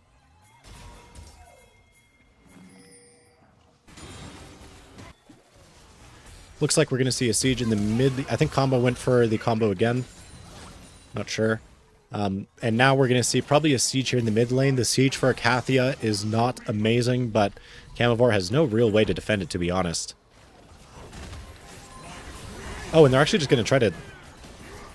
I thought they were going to try to dive. I don't know what they just tried to do. I think, like, trying to force them away from the turret, maybe? Looks like they may try to do it here as well. Although they take a lot of damage, honestly, doing that. I'd be surprised if they look for the next wave. It is pretty far away as well. Sue at top, and Jaboy is able to hold him dead even now, and Jaboy, or not Jaboy, Wait For It able to hold him dead even now, and Wait For It does have teleport. Icathia backing. Now, that Baron actually did give them a lot in the fight before Baron. They're up 6k now, or 5k when they were dead even before.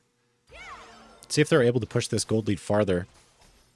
Basically, the entirety of the gold lead, though, is just on Sua. So Sua really needs to keep finding those crazy one-for-ones that he's finding when all 4 people go for him. Or at least he needs to still find value, because this is kind of the problem sometimes with Jax, is unless your team has really good coordination, you're going to end up with a mage in a long lane. And a mage like Malzahar, for example, can oftentimes just clear waves. And they don't actually need to fight you. You need to like get the wave under turret a lot of the time, so you can dive the mage if they try to hold it. But in this case, when the turrets are just all in base, that means the Wait For It's team is very nearby. So we're trying to get this next wave, but Jaboy is here with the rest of Camavor. Sua trying to get away, uses ultimate, has flash available as well, although Wait For It now up here, kind of caught out. Ult coming down from Jaboy, and Icathia taking a lot of damage here. Hockey did so much on the front end, but does go down actually to Cody. And a lot of damage also on both sides. Again, Camavor just unable to do quite enough. Jaboy taking basically 0 damage that fight. And they're going to secure Soul Point here. Interesting. I think they actually would have been able to definitely get the top turret. I think they could just like walk at the enemy base there and push all the lanes and still get Dragon, because obviously like you can just have one person solo it if you really need. But now looks like they will push the waves, and they still might be able to get something. Might be able to maybe get mid turret, but they need a reset really bad. They haven't spent a lot of this gold, and Camavor will be up soon.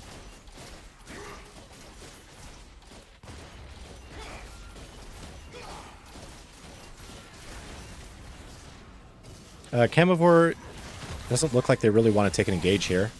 They don't have ultimates available, but neither does the side of Icathia.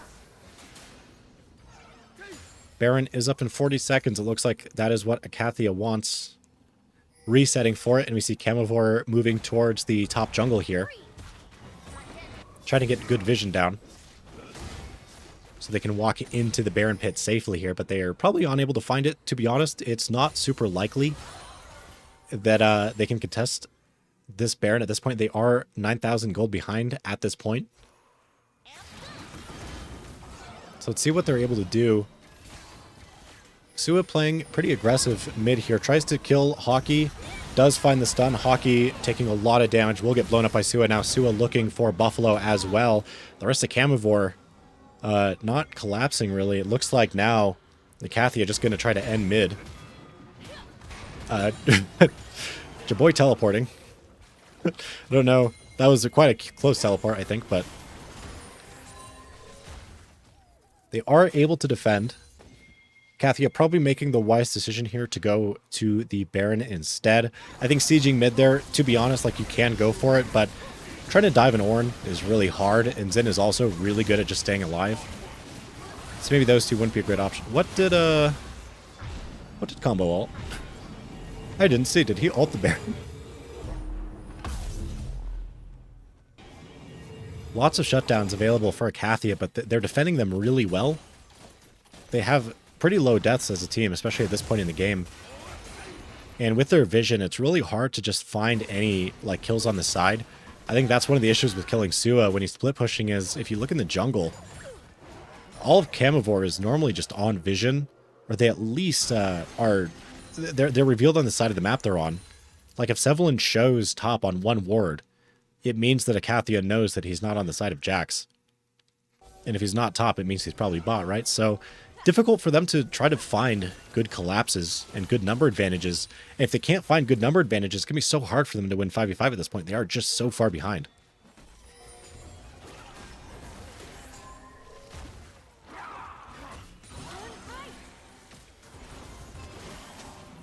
Icathia looking to siege the bot tier 3 now, with Sua getting this mid wave in. It is difficult to defend these situations because a lot of the time you have to pick a side. Although, actually, looks like Sua's going top. So yeah, they're going to look for an engage here because they saw Sua do this.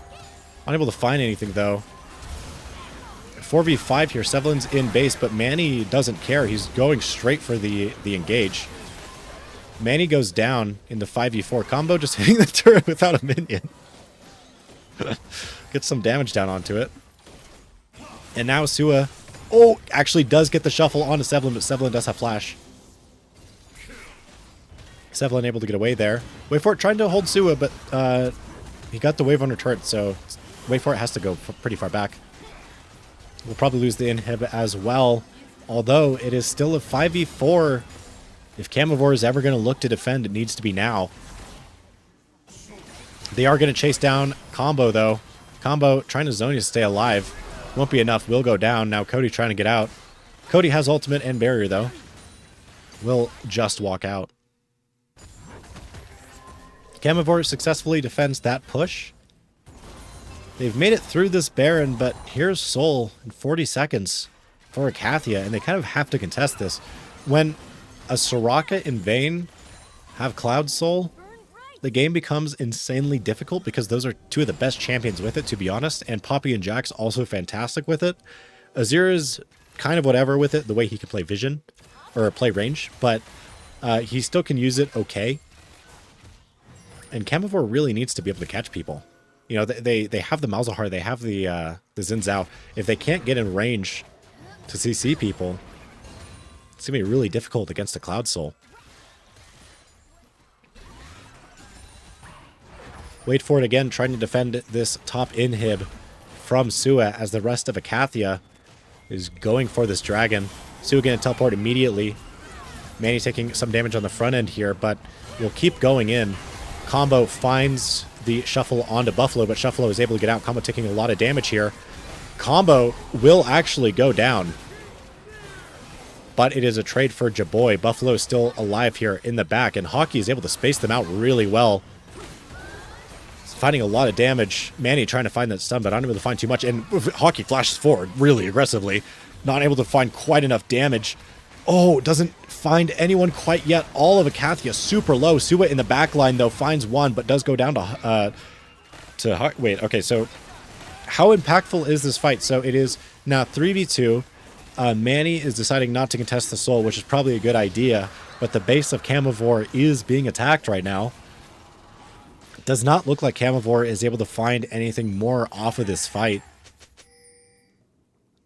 If Icathia doesn't end soon, they are going to lose a lot of value.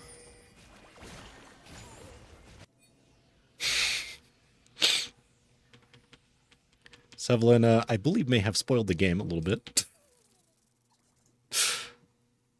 Turn chat off for the time being. I have a sneaking suspicion that perhaps Camavor did not win.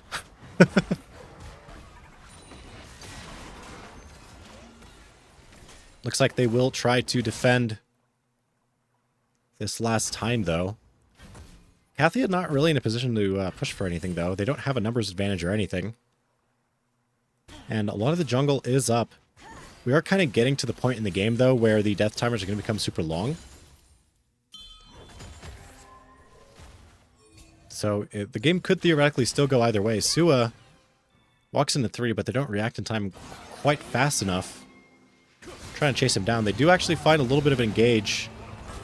Sua taking a lot of damage here on the front end. Oh, is able to get out, and a great ultimate from Manny keeps him alive. Sevlin ulting in response. He's able to live for just a little bit longer here. Jaboy is back, trying to frontline, but Cody is in the backline, does so much damage. Sevlin trying to take him down, but Katie in the backline healing just so much health. And Buffalo trying to get away, but this is the late game Vayne. And as this fight closes out, Combo on the bot side, pushing in this last wave as Jaboy is eventually melted. And Combo now able to freely hit the Nexus, and that will be the game for Icathia, taking the series 2-0.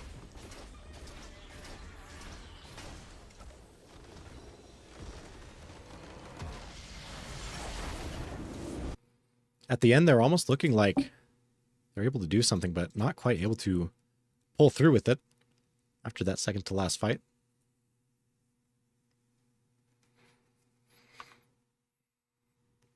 A lot of damage coming from Sua. I think that is what I expected, but Hockey actually doing a lot more damage than I would have predicted beforehand. Look at the damage to turrets here. 10,000 coming from Sua on turrets. Doing a lot of damage there. And taking, I think, so many parts of the map that it was really difficult for Camavor to respawn properly. 35k healing coming out of Soraka there that game as well. Oh, and combo actually did 10,000 to turrets as well. So the side lane combo there with the Jackson Azir able to pressure the side lane so hard. Camavor just unable to really match.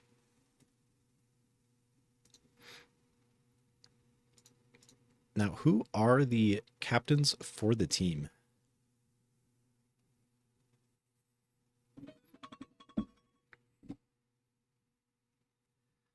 I believe, I think Hockey is one of them. Is Sua? Yeah, I'm going to join Caster Booth in a second. It kicked me because I was AFK. Hello. You're muted. I am muted. Hi. You did so much damage in that last game. At what point in the game did you realize that you could probably just trade 1-for-1 even if 4 members of Camavor were there? Uh, Once I hit 2 items, the 2 item spike on AP Jax is just so disgusting. And also it helps that the way that Jaxi works, which I don't think they knew, is that the damage increases based off when they hit me in it. So I was just killing them because they kept hitting me when in my E. Uh, but yeah, I was really confident I could just, even if I couldn't kill them, I just phase rush and ward hop over, and I just do whatever. I think also running away from that game, Jaboy looked like he might have had a lead a little bit early in the game, but built a lot of armor because I don't think he expected the AP Jax to come out, and then had plated steel caps, I think, by the time that you had first item. He had Sunfire and plated steel cap, so he dedicated really heavily to that armor build. And I think you were able to just win side lane off of that really hard as well.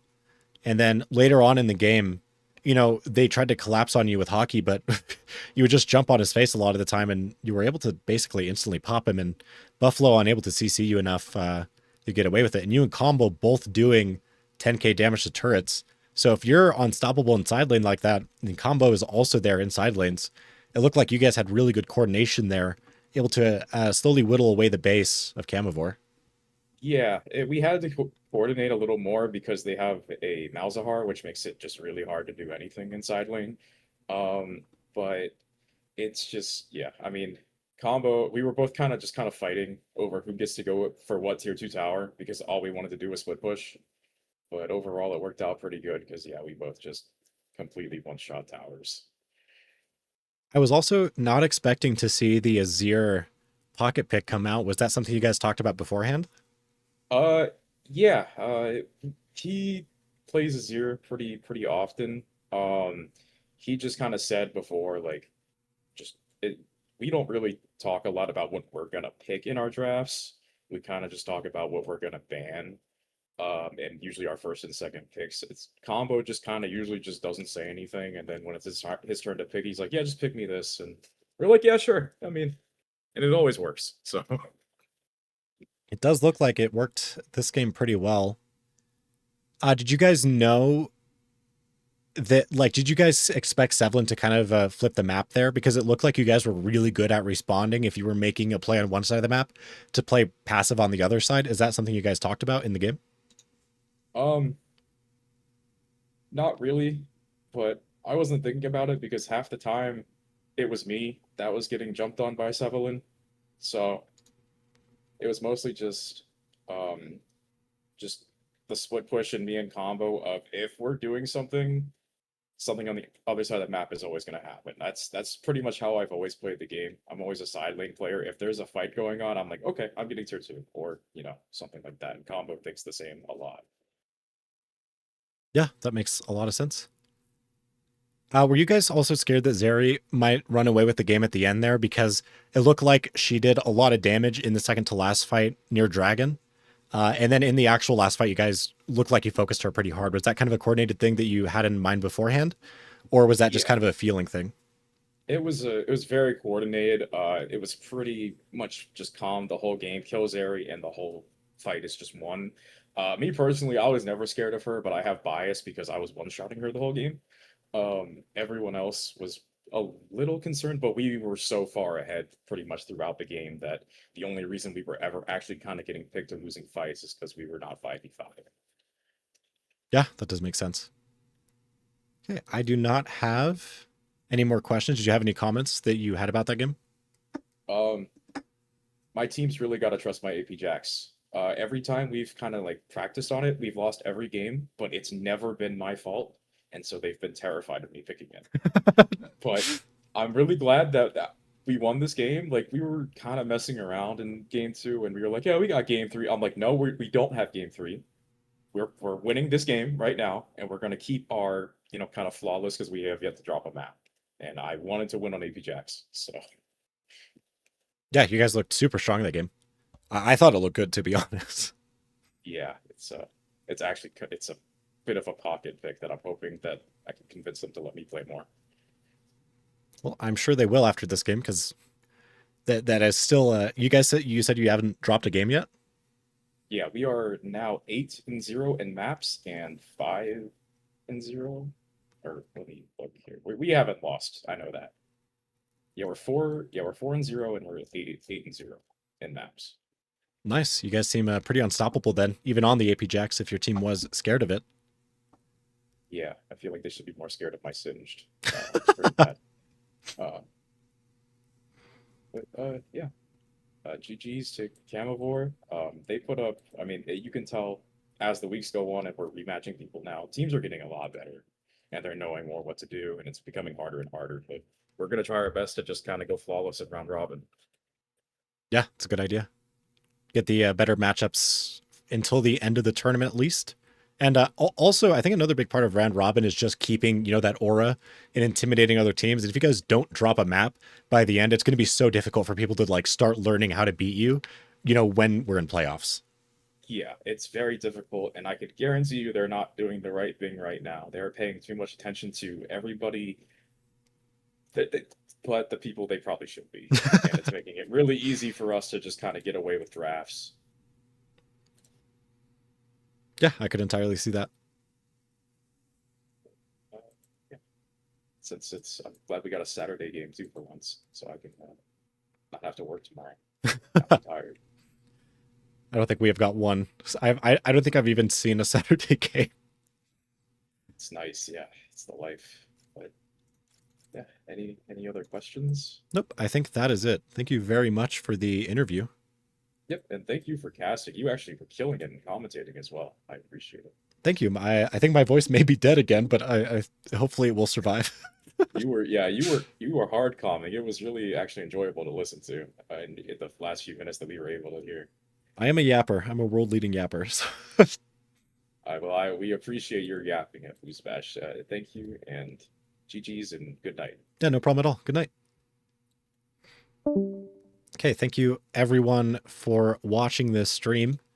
Make sure that you catch whatever is tomorrow. I don't know. It's just a bunch of question marks at 6 p.m. Or at 6 p.m. my time. It's 8 p.m. EST. I would show up for that. It should be on this Twitch, but again, I am not actually sure what it is. Make sure you guys also catch the upcoming games. I don't think a lot of them have been scheduled yet, but I think especially coming into the last few weeks here, it's going to be really entertaining to see what the teams are able to pull out, especially as the rematches come out. And make sure you also catch the next Freljord games, which are just a bunch of Hextech players playing against Arcane players. So thank you everyone very much for watching.